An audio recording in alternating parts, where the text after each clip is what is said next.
तिच्या केसाला जरी ओढीत तुम्ही नेले आणि त्या सभेमध्ये पितामहा भीष्माचार्य, द्रोणाचार्य, कृपाचार्य, रती महारथी मोठे होते, पण त्या ठिकाणी त्यांचा नाव होता. तिने सर्वांकडे पाहिले, पण त्या ठिकाणी त्यांच्या मनावेला होता आणि त्या ठिकाणी त्यांनी मानाखाली घालून बसले होते. द्रौपदीला वाटले की आपले आता भगवंताशिवाय कोणीही रक्षा करणार नाही.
मग त्या द्रौपदीने भगवान श्रीकृष्ण परमात्म्याचा दावा केला.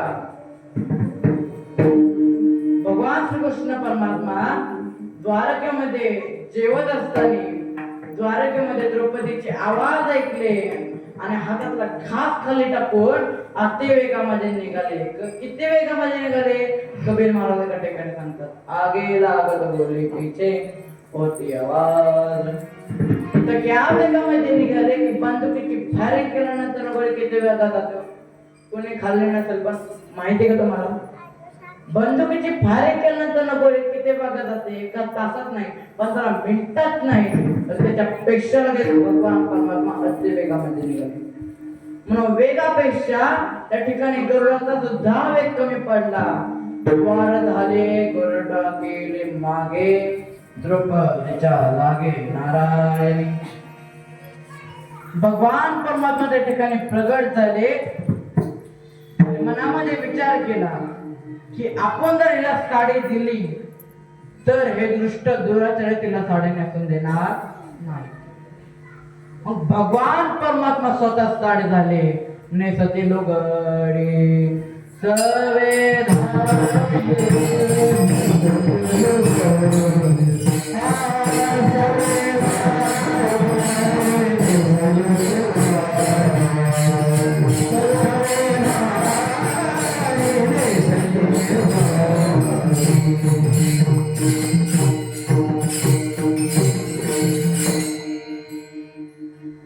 तिथल्या जोडजनाला दुशासनाला तिथल्या सर्वच मंडळीला कळालेलं नाही. साडी मिळणारी या नारे में साडी. शेवटी भगवान परमात्म्याने आपले स्वतःचे रूप प्रगट धारण केले आणि आपला पितांबर द्रौपदीला नेसवला आणि दुर्योधनाला सांगितले की हे दुर्योधना, जर तू द्रौपदीच्या अंगाला हात लावशील तर मी तुला जाळून भस्म करेन. सांगण्याचं तात्पर्य काय? द्रौपदी भक्त आहे, परंतु अनपेक्षित भक्त आहे. केवळ एका साडीसाठी तिची अपेक्षा होती. हे त्या बंगाच्या पहिल्या चरणात. भक्त ऐसे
गेले अशा पाश निवार.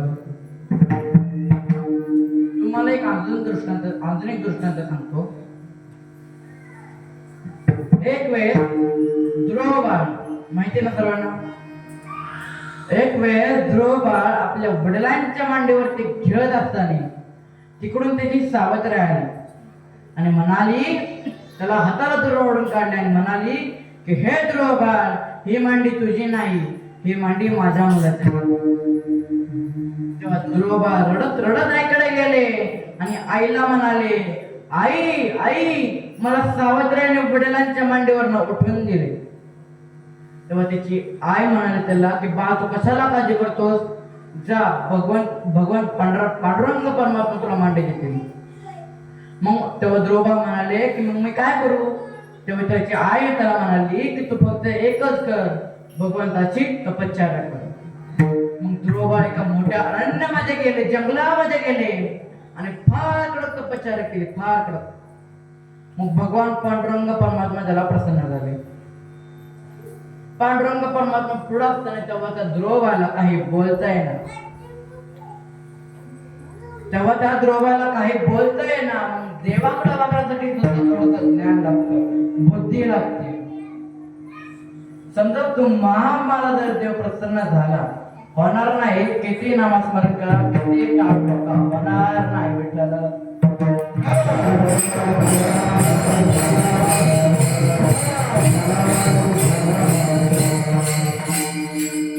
समजा आम्हाला जर देव प्रसन्न झाला, तर पुरुष मंडळी काय तंबाखू सोना मागणं, महिला मंडळी काय दुसरी मागणार. समजा आम्हाला जर देव प्रसन्न झाला, होणार नाही. तुम्हाला एक दृष्टांत सांगतो. एकाला असाच देव प्रसन्न झाला आणि देव म्हणाले की बोल काय पाहिजे तुला. तेव्हा तो गृहस्थाला पण अशीच गती झाली, ध्रुवासारखी गती झाली. तेव्हा त्या गृहस्थाला काही बोलता येईना. मग तो गृहस्थ म्हणाला की मी तुला उद्या सांगितलं तर चालेल का? देव म्हणाले चालतंय.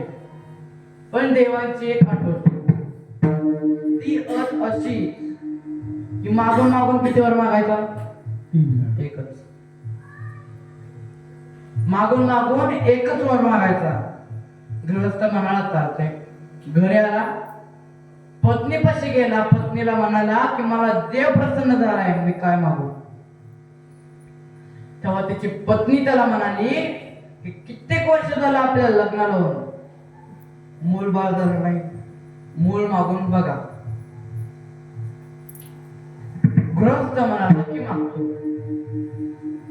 वडिलांकडे आला, वडिलांना म्हणाला की बाबा मला देव प्रसन्न झालाय, मी काय मागू? वडील म्हणाले की आता एवढा दुष्काळ पडलाय आणि त्या दुष्काळामध्ये आपली सर्व धन संपत्ती आपण गमावून बसलोय, थोडी धन संपत्ती माग. गृहस्थ म्हणाला की मागतो. आईकडे गेला, आईचे नुकतेच डोळे गेले होते. आईकडे गेला आणि आईला म्हणाला की आई मला देव प्रसन्न झालाय, मी काय मागू? तेव्हा त्याची आई त्याला म्हणाली की मला दिसण्यासाठी डोळे. बघा आता देवाने किती वर मागायला लावलाय? एकच. वर किती आहेत? 3. सकाळ झाली, देवाकडे जात असताना विचारात पडला, आपल्याला देवाने सांगितले एकच वर मागायला आणि आपल्यावर किती आहेत? 3. मग जाताना त्याला एक युक्ती सुचली.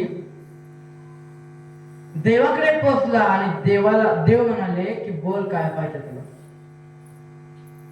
तेव्हा तो कसा म्हणाला की मला माझ्या आईला तिचा नातू सोन्याच्या पाण्यात खेळताना पाहिजे. कळलं का? मला माझ्या आईला तिचा नातू सोन्याच्या पाण्यात खेळताना पाहिजे. वर कोणाचे आले? तिघांचे. पत्नीला काय आलं? मूल. वडिलांकडे आली धन संपत्ती, दिसण्यासाठी डोळे. म्हणून देवाकडे मागण्यासाठी सुद्धा थोडंसं ज्ञान लागतं. तेव्हा त्या ध्रुवाला काही बोलता येणार.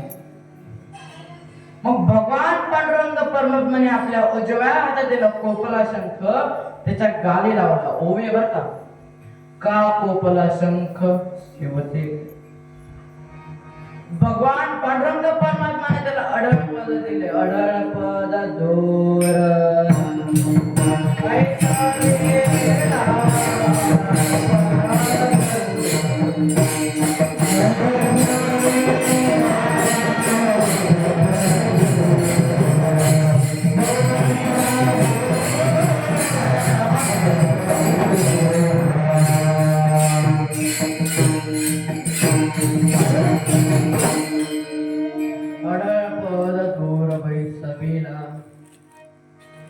ध्रुव बाळ भक्त आहे, परंतु अपेक्षित भक्त आहे. केवळ एका बापाच्या मांडीसाठी त्याची एक भक्ती होती, म्हणून ते अभंगाच्या पहिल्या चरणात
जेथेही उदास गेले अशा पार्श्ववाहून.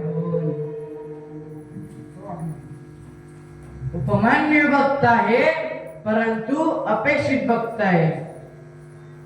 तो सारखा याला दुधाचा हट्ट मागत असे. त्याच्या आई त्याला काय करायची, ग्लास घ्यायची, त्यात पाणी वाजायची, चपात्याचं पीठ टाकायची, काढून द्यायची.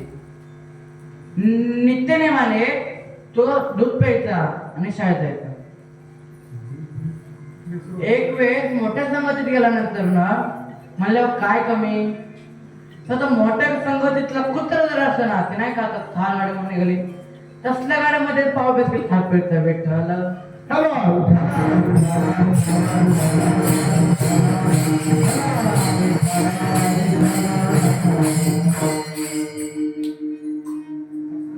तुम्हाला आता माझाच अनुभव सांगतो. आम्ही एका ठिकाणी कार्यक्रमाला गेलो. असं शूटिंग होतं, 7 ते 9 कीर्तन होतं आणि 10 ते 12 आमचं भजन होतं जागर. आम्ही काय केलं, 7 ते 9 कीर्तन ऐकलं आणि जेवायला बसलो.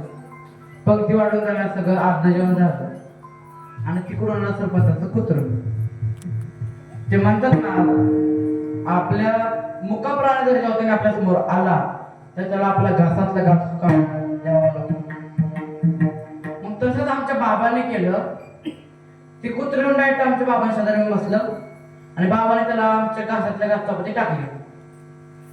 ते कुत्र चपातीच खात नव्हतं. मग बाबाने निरीक्षण केलं आणि बाबाने सरपंचाला विचारलं की का हो सरपंच, कुत्र चपातीच खात नाही.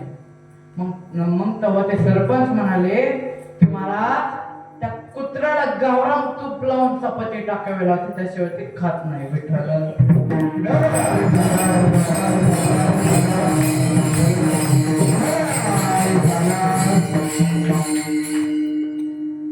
मग तो उपमान्य भक्त मोठ्या दुर्योधनाच्या संगतीत गेल्यानंतर ना त्याला असे उत्कृष्ट सुंदर दूध प्यायला मिळाले.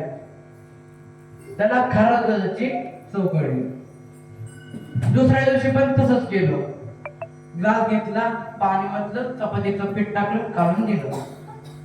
त्या उपमान्याने एक गोट दुधाचा पिला आणि हाय त्याचा खाली टाकला. मग तिच्या आईने त्याला प्रश्न विचारला की बाळा, तू आज दूध का पित नाही?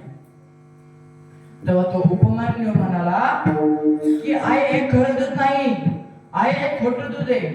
मग तेव्हा त्याच्या आईला कळाले की आपल्या मुलाला कळले आहे की आपण त्याला खोटं दूध देत आहोत. मग तेव्हा तो हट्ट धरू लागला, आई मला खरं दूध पाहिजे, आई मला खरं दूध पाहिजे. तो हट्टच सोडत नव्हता. त्याच्या आईने त्याला सांगितले की बाळा, जा तू भगवंताची सेवा कर, तपश्चर्या कर. मग तो उपमान्य मोठ्या अरण्यामध्ये गेला, जंगलामध्ये गेला आणि फार कडक भगवंताची सेवा तपश्चर्या केली.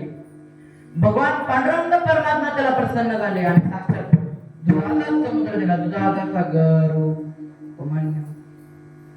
उपमान्य भक्त आहे परंतु अपेक्षित भक्त आहे.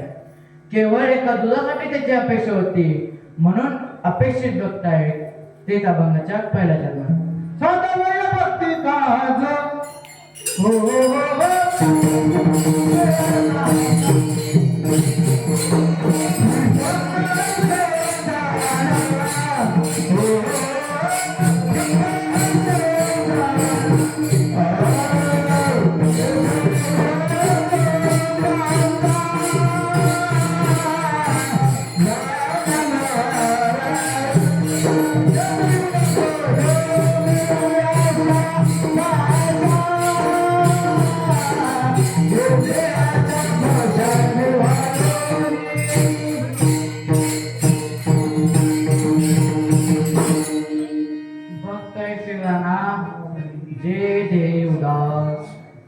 गेले असा पाश निवार.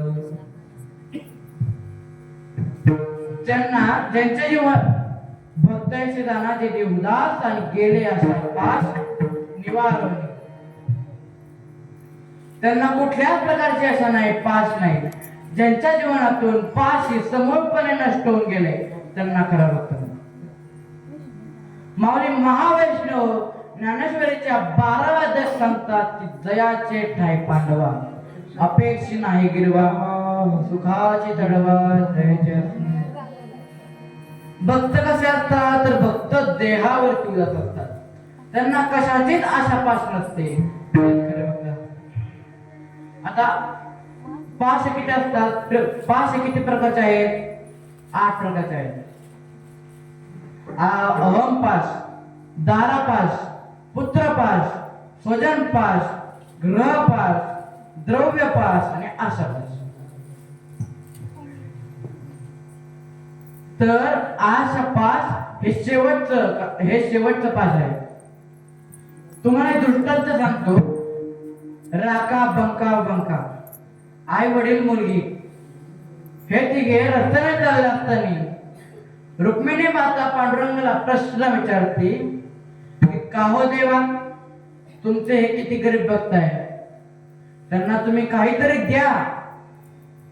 तेव्हा पांडुरंग म्हणाले की अगं रुक्मिणी, ते घेतच नाही. तेव्हा रुक्मिणी माता म्हणाली की अहो असं कुठे असते का? तेव्हा पांडुरंग म्हणाले की बघायचे का तुला गंमत? रुक्मिणी माताने म्हणाली की हो. पांडुरंग परमेश्वराने काय केलं? आपल्या उजव्या हातातील सोन्याचे कडे खाली टाकले. ते पाहिले कोणी? राकाने. राका म्हणजे कोण? वडील. त्याने ते पाहिले आणि म्हणाला की अरे हे तर सोने आहे, आपल्याला हे तर नको. मग त्याने काय केलं? तर सोन्यावरती माती टाकली आणि त्याचा पुढे निघून गेला. त्याच्या मागून त्याची आली पत्नीने विचार केला आपले पती इथे का थांबले होते. तेव्हा तिने आसपास पाहिले तर एका ठिकाणी मातीचा ढीग केला होता. तिने तो असा ढीग पसरवला आणि पाहिलं तर सोन्याच्या कडे. ती पण तशीच म्हणाली की अरे इतर सोन्याची कडे आहे, आपल्याला हे तर नकोय. समजा तुमच्या आमची जर एखादी तिथं पत्नी असली असती तर काय केलं असतं? कधीच ते पत्रावर म्हणून म्हणाले असते अग बाया ह्यांना काय कळते त्यातलं, म्हणून ते कधीच पुढे निघून गेले असते. पण ती तशी नव्हती, ते पतिव्रता होती. तिने सुद्धा तसंच केलं. तिकडं सोडलं आणि त्याच्यावर माती टाकून पुढे निघून गेली. तिच्या मागून तिच्या कोण?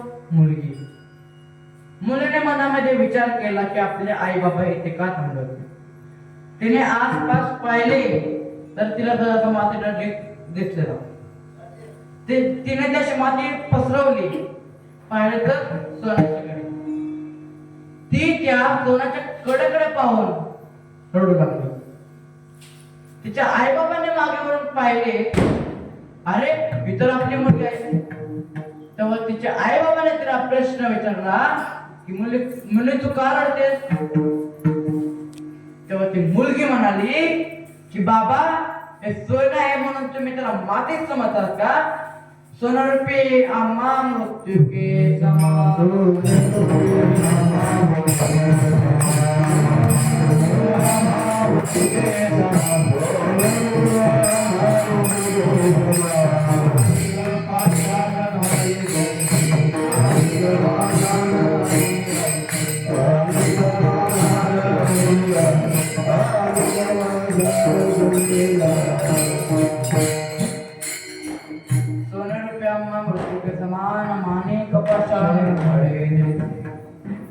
बाबा तुम्ही म्हणता की सोनरूपी आम्हा मृत्यू समान आहे, तर ह्याच्यावर माती टाकायची काय गरज?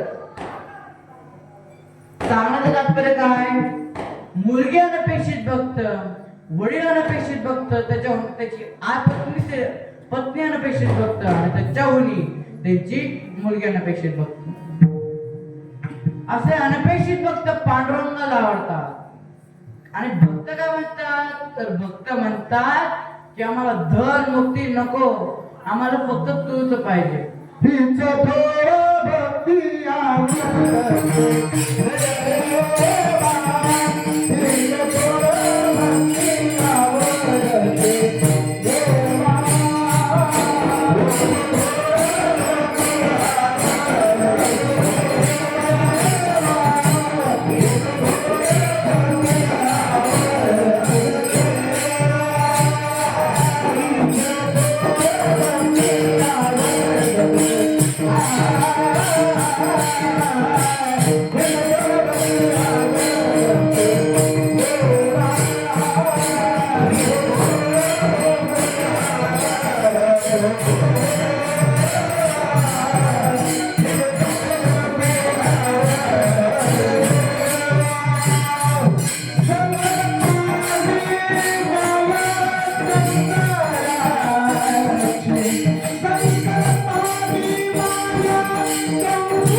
हिची थोडं भक्ती आवडली देवा संकल्पावी माया भक्त म्हणतात की आम्हाला फक्त तूच पाहिजे, आम्हाला तुझा विसर नाही पडला पाहिजे, आम्हाला धन मुक्ती नको. म्हणून महाराज एका ठिकाणी प्रमाण सांगतात की न अलग धन मुक्ती संपदा संत संगडेच. भक्त म्हणतात की आम्हाला धन आवडत नाही, ठीक आहे, पण का आवडत नाही? छत्रपती शिवाजी महाराजांनी महाराष्ट्र भूषण जगद्गुरु तुकोबाराय यांना आपला नजरानं पाठवला. तुकाराम महाराज म्हणतात की राधे हे आम्हाला नको, दिवट्या छात्री घोडे होते आम्हा बऱ्या पडे, सोने रुपये आम्हा मृत्यू के समान मानी कपाशा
तेव्हा तुकाराम महाराज म्हणाले की राधे हे आम्हाला नको. वाजू नका म्हणलं, थांब जरा. ही पेटी बंद करा, सर बेसूर होते. नका वाजू म्हणलं तुम्हाला, नका पापा घेऊन चाललंय. विठ्ठल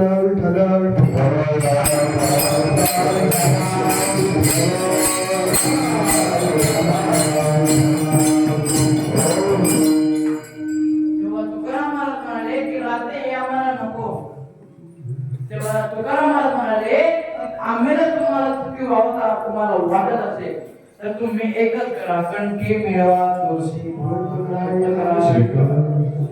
आम्ही जर तुम्हाला सुखी हवं तर तुम्हाला वाटत असेल तर तुम्ही एकच करा, आम्ही जेणे सुखे.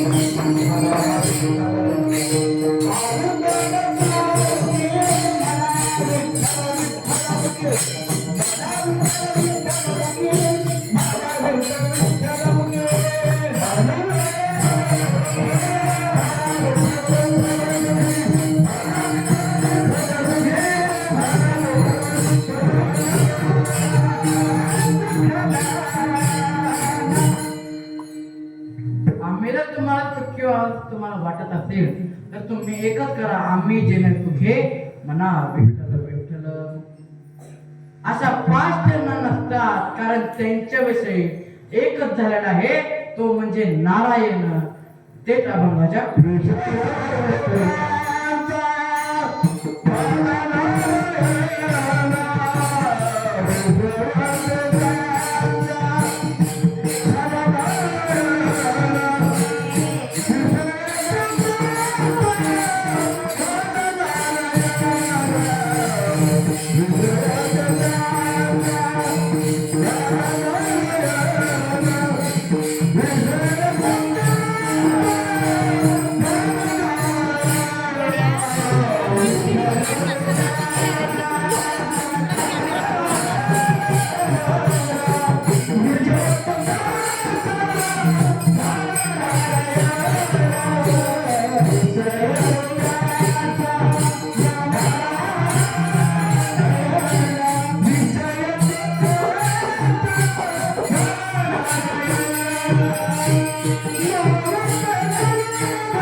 विषय तो त्यांचा झाला ना.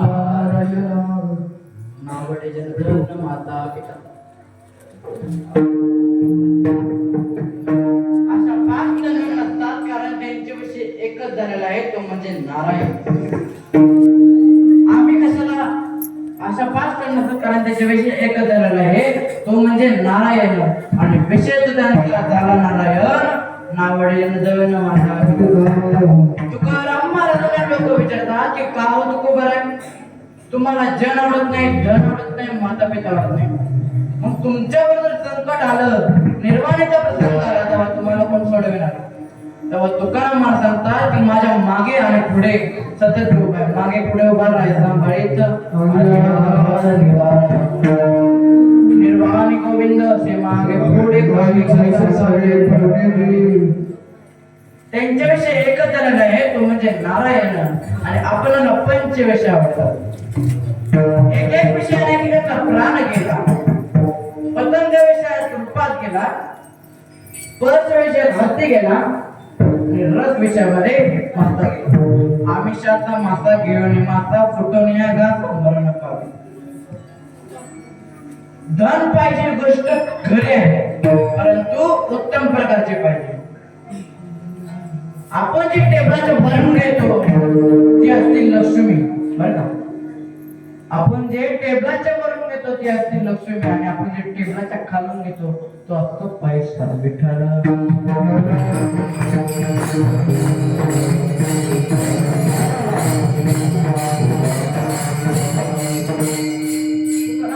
लोक विचारतात की तुम्हाला जन आवडत नाही, धन आवडत नाही, माता पिता आवडत नाही. ठीक आहे, परंतु जन का आवडत नाही?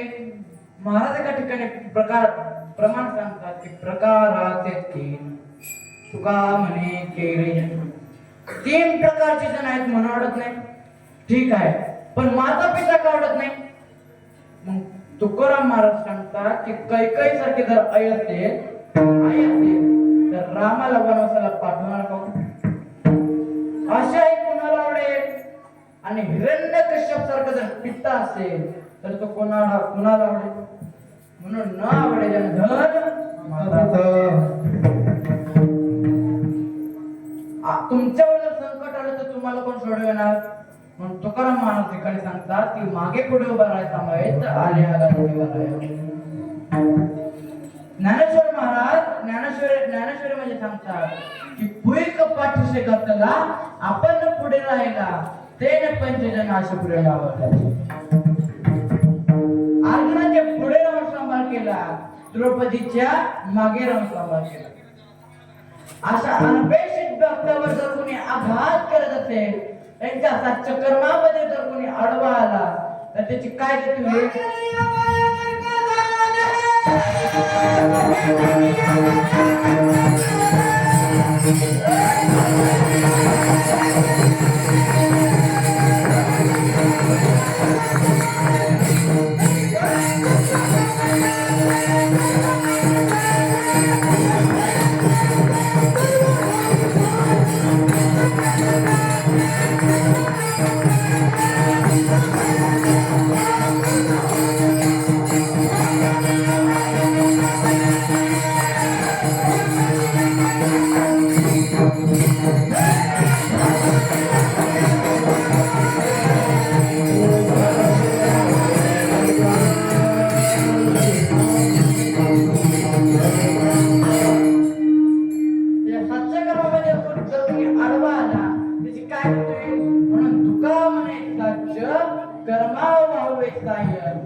भय नरकाचा भय.